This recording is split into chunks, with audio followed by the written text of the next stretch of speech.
What's up guys, welcome back to the channel. Today we are taking a closer look at the GTX 1080 Ti from Nvidia. This is their latest GeForce card and apparently their greatest GeForce card to have ever hit the market. It is supposed to be the single fastest GPU currently on the market, and we're gonna verify those claims today and see if they're actually true with a bunch of benchmarks. I think we've got like 25 benchmark slides or something lined up today.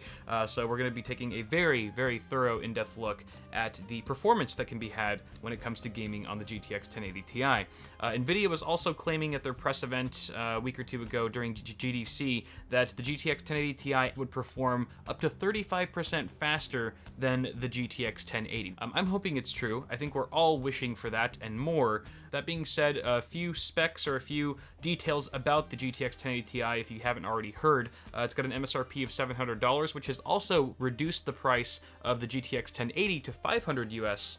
We've also got very similar specs to the Titan X all around. We've got the same die, GP102, same chip, same number of CUDA cores, 3,854. Now, I did want to specify or correct myself from the unboxing video I did of the Ti card. I did assume falsely or wrongfully that the base clock was going to be 1.6 gigahertz and boost up to 2000 megahertz potentially. That's actually incorrect. The base clock officially in the reviewer's guide that I was given from Nvidia puts it at 1480 megahertz with a GPU boost up to 1582 megahertz. And we're actually going to see if we can take that a bit further just by maxing out our power and temperature sliders and taking advantage of GPU boost that way, as well as, of course, overclocking the card.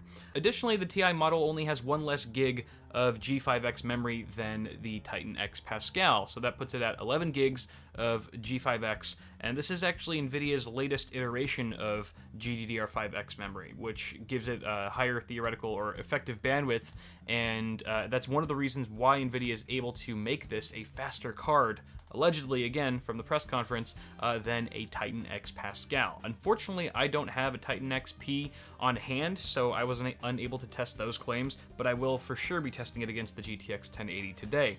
We've also got that memory within a 352-bit memory bus interface, and also a 7-phase 2x dual FET power design that's capable of supplying up to 250 amps of clean power to the GPU, which in theory should deliver a better overclocking experience with less noise and heat. We'll also be taking a look at acoustics and thermals in just a bit. As a quick refresher from my unboxing video, this card does feature a single 6-pin and 8-pin PCIe power plug, and we've also got a TDP of 250 watts. This is a larger die that is the GP102 we're talking about after all, which means we're going to be introducing more heat and more power.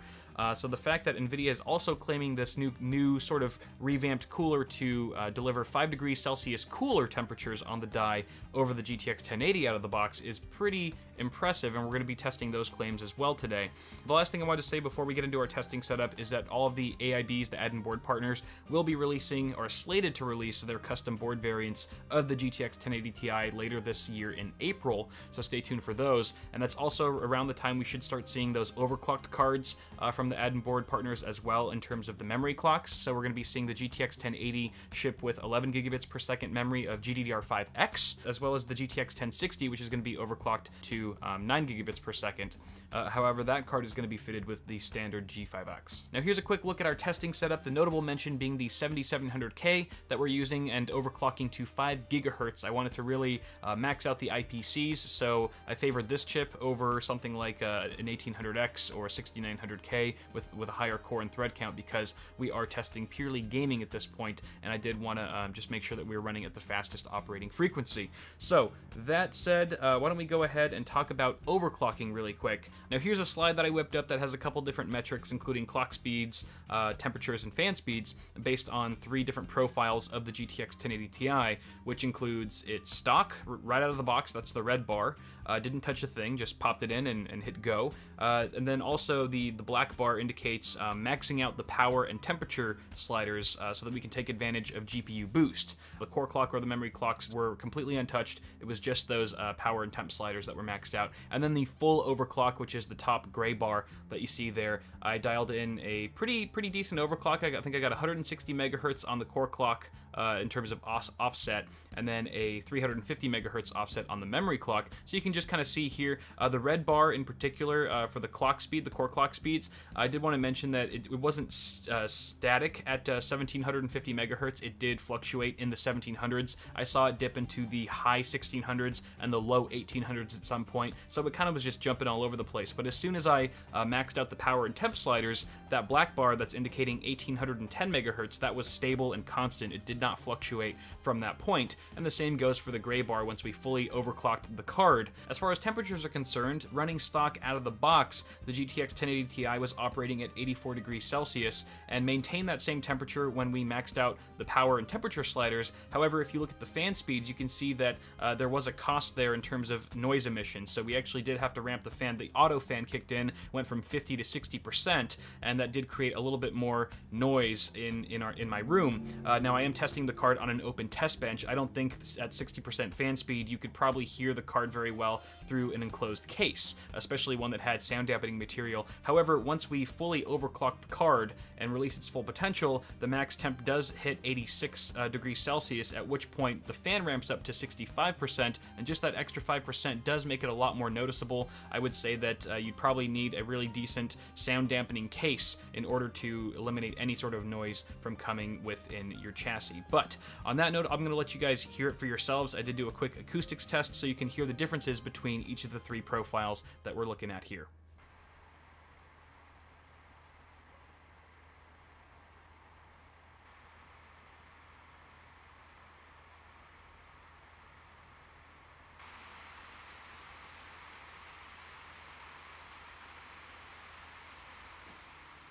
So there you guys have the sound test, and just a quick few mentions before we dive into the benchmarks. I was running the 378.66 Nvidia driver for the GTX 1080 and was using a press release driver for the GTX 1080 Ti that now has been probably replaced by an official one up on the GeForce drivers website.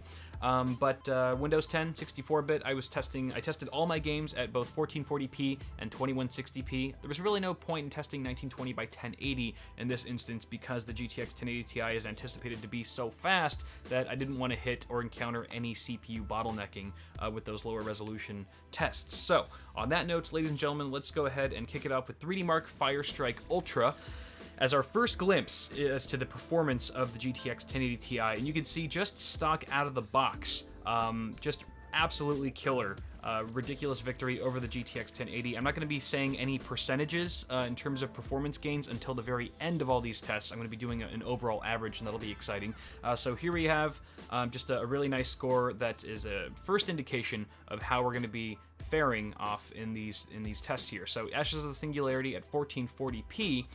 Again, we're seeing some pretty nice some pretty nice traction for the GTX 1080 Ti. Now, even at 1440p in a pretty demanding game like Ashes, we're still seeing a CPU bottleneck, and that explains why we're not seeing any performance gain once we overclock the Ti. But that being said, we're still seeing some really nice performance. This game is very playable if you don't mind dipping into the high 30s on the very low end every once in a while with those 0.1% lows. Kicking up the game to 4K slightly reduces the amount of CPU bottlenecking here, as we see the Ti overclocked pull just ahead of the stock Ti. Again, just ridiculous frames over the GTX 1080 through and through. Next up, we've got Battlefield 1 at 1440p, and no CPU bottlenecking here, or at least very minimal results, as we see quite a wider gap between Ti and overclocked Ti.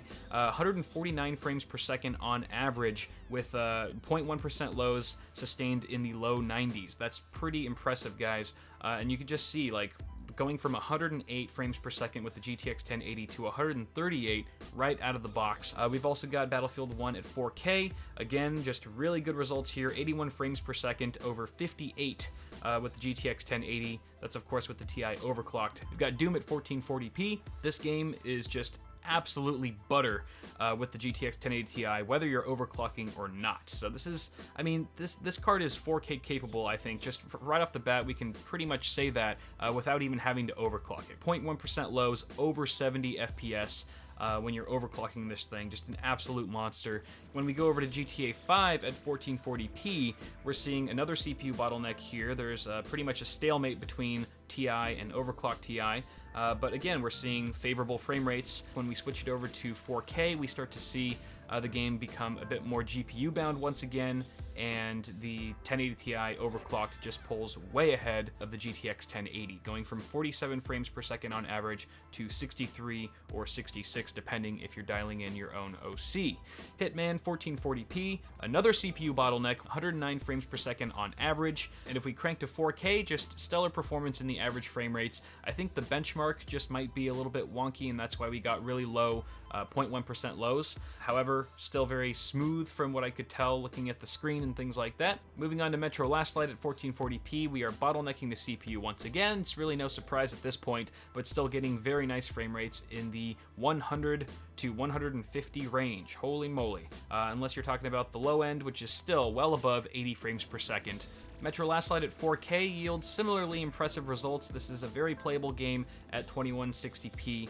You can see 78 frames per second on average with sustained lows in the 50s. That goes for the overclocked and the non-overclocked Ti. And there's the GTX 1080 falling way behind, just struggling to hang on at this resolution with frame rates in the sub 60 FPS on average. And then we've got Overwatch at 1440p. Of course, we're getting ridiculously high frame rates in this game. It's not too demanding to begin with, but of course this is still very playable at 4K as well.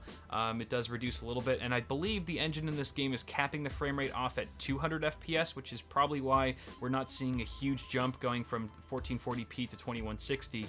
And also there's probably some element of CPU bottlenecking, I would imagine. We've also got Watch Dogs 2 at 1440p, 82 frames per second on average for our GTX 1080 Ti overclocked, with sustained frame rates in the 60s for our low end.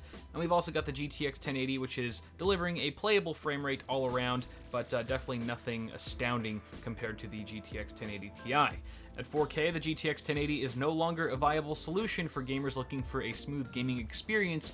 We do see the GTX 1080 pull ahead quite significantly, although it's not quite the crushing performance victory that we saw with some of our other games tested. Watch Dogs 2 is a very demanding title, and especially at this resolution, it is playable with the GTX 1080 Ti, more so if you're overclocking, of course. However, it's not quite as ideal as some of the other games that we've run. With all those benchmarks run, I've calculated the frames per dollar that's achievable with each of our configurations here. So we've got the stock GTX 1080 at the bottom there at $500 MSRP, delivering 1,255 frames in total across all of our games today, which yields the highest FPD in today's test at 2.67 FPD.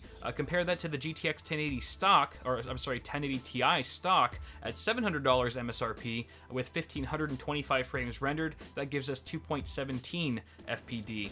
So the better value, of course, would be then to overclock the Ti. Still the same price. Obviously it's the same MSRP whether or not you're overclocking. And at 1,704 frames rendered, you're getting an FPD of 2.43, which isn't quite up to snuff with the GTX 1080. It's not quite the value. However, when you take a look at that gray bar, you can see we're rendering so many more frames just across the board that it really depends on what you're looking for. You're looking for the best value that you can possibly find at $500 to $700, or are you looking for the maximum amount of gaming performance that's possible within that price range? So now really quick before we close this video out, I did want to give you guys one last look at MyDMark, which is a very intensive synthetic application where we saw the GTX 1080 Ti pull ahead by 35% exactly over the GTX 1080 in terms of chub factor. And that simply represents the likelihood of a particular GPU giving the user a certified chub. And this was tested at 4K with tight pants on and Stiffy enabled. So all around very impressive marks from the GTX 1080 Ti overall. So now the biggest question that we have to answer still remains. Is the GTX 1080 Ti 35% faster than the GTX 1080 as per Nvidia's claims? Let's find out. If we take a look at our performance slide here, and we look at the total number of rendered frames throughout today's testing, the middle bar that you see here should be at least 35% faster than 1,255. Is that the case? No, it is not. According to today's tests and all the benchmarks that I've run, the GTX 1080 Ti out of the box is 21.5% faster than the GTX 1080, which does fall quite short of Nvidia's promise.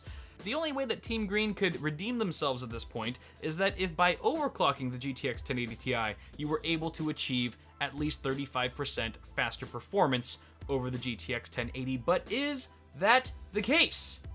Yes, it is! We found 35.7% more frames were rendered by overclocking the GTX 1080 Ti as found with a stock GTX 1080. And holy smokes, guys, this is the fastest single GPU on the market, hands down. I haven't even tested it against the Titan X Pascal, but I'm pretty sure it beats it, especially if you're overclocking. And for $700, I know that's not within everyone's reach. It's not even with most people's reach. However, if you are looking for a 4K experience and you don't want to have to deal with SLI or a multi-GPU setup, and you've got the money, this card is an absolute beast. I mean, it makes the GTX 1080 just kind of meh. And the GTX 1080 is a phenomenal card in its own right. The GTX 1080 Ti is just an absolute menace of a GPU. So Nvidia should be very proud of themselves. Perhaps I'll be doing a update to Hotline in the future. Hotline's somewhere over there. You can't really see her right now, but perhaps putting 2 of those TIs in Hotline, that might have to happen at some point because damn. But there's really not much else for me to say at this point, guys, so let me know what your feedback is. I'd love to hear your thoughts on the Ti, the price point, if you think it's worth it, what you think of the numbers, the performance that we've seen today. Leave all your comments and feedback in the comments below, obviously, and feel free to toss me a like on the video as well if you enjoyed it.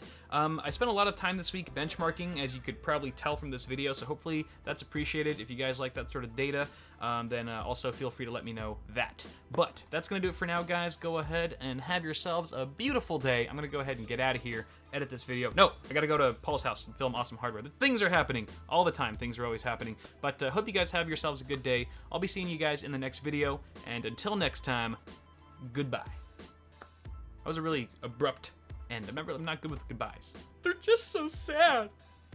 I'll see you guys later.